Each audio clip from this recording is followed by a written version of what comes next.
All right, let's get it. Ladies and gentlemen, welcome to the Bullpen.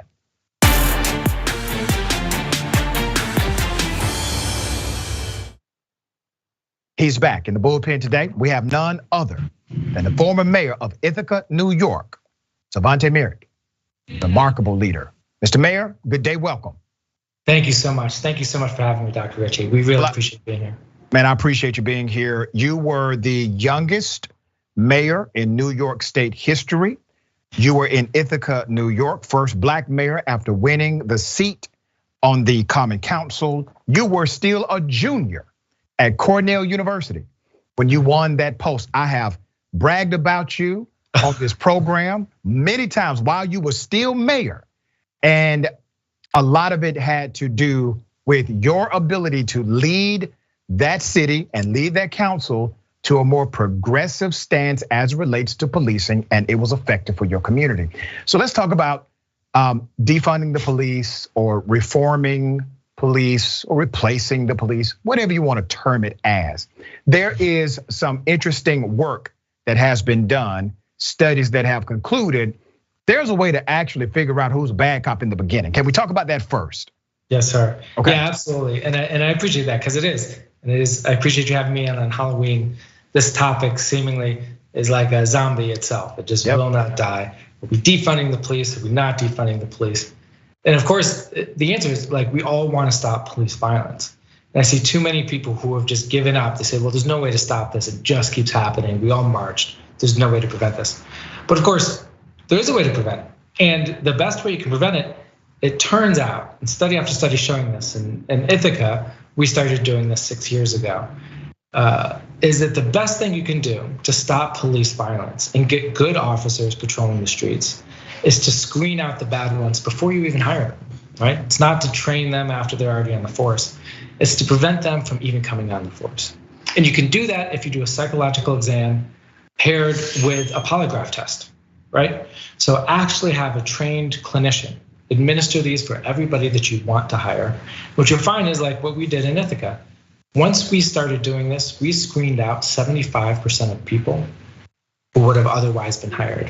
What is that? What am I talking about? I'm talking about 75% of people who passed the physical, they passed the written exam, they passed the interview process. They were about to be hired, and we sat them down with a doctor who interviewed them with the polygraph and said, why do you actually want to be a cop?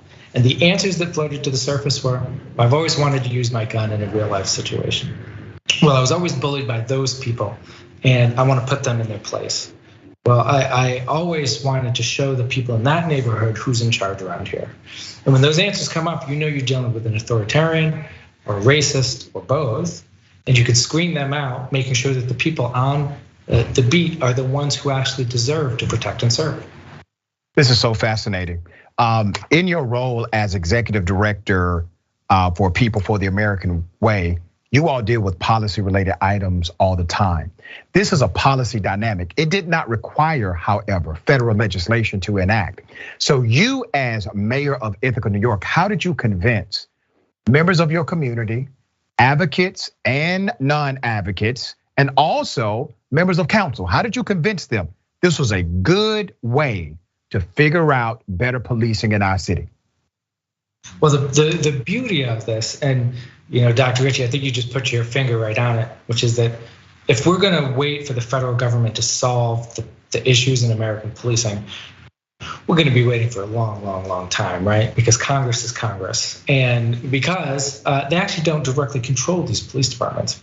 The beauty of some of these reforms and the reforms that we compiled as part of People for the American Way, which I should say, by the way, our brand new board member, our newest board member of People for the American Way is the terrific Reverend Jamal Bryant, who was just featured in your last segment.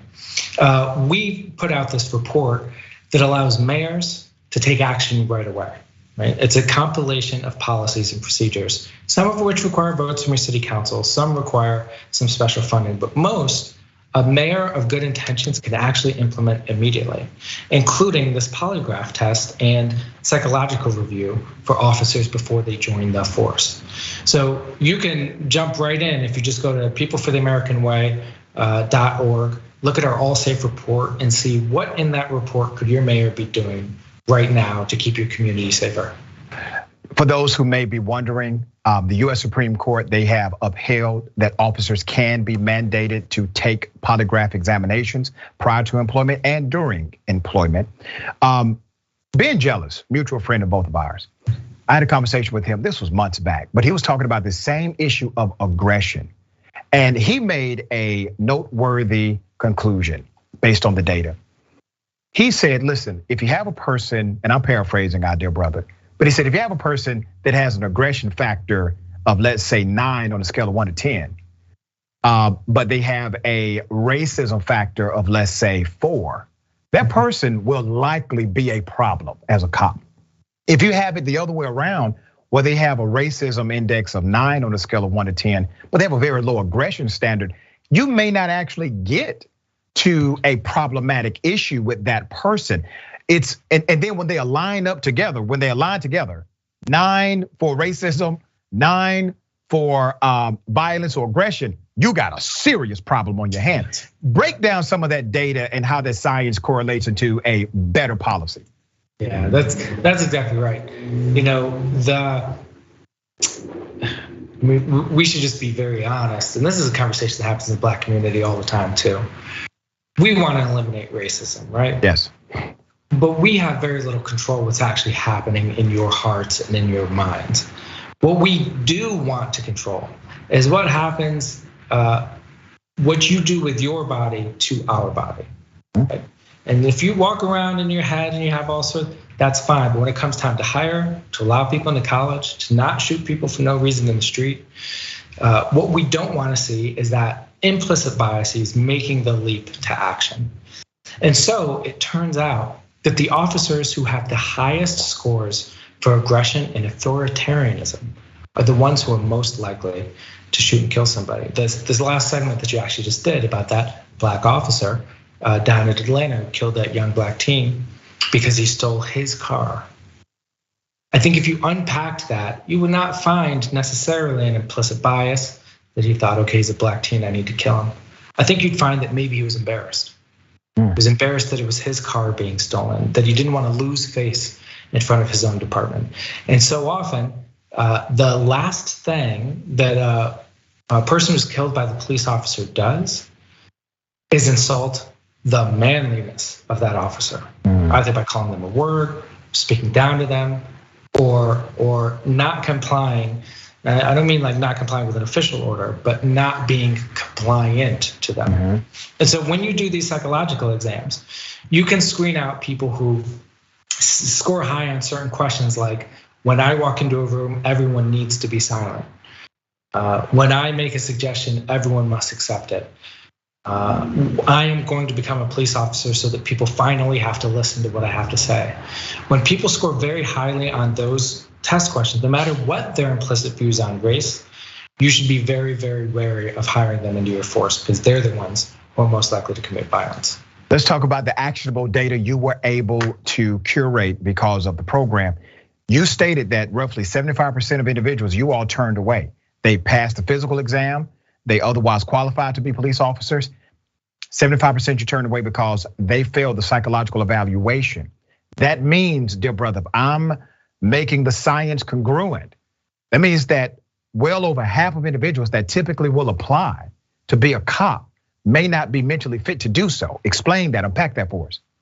Well, I can only say so far, though we are starting to track nationwide. I can only say so far that those were the numbers in Ithaca. What I can also tell you is that any mayor at all of our cities, wherever you live, whoever's in charge of your municipal government is probably settling a lawsuit or two right now, either from a police officer that's suing the municipality, from somebody who's suing that police officer.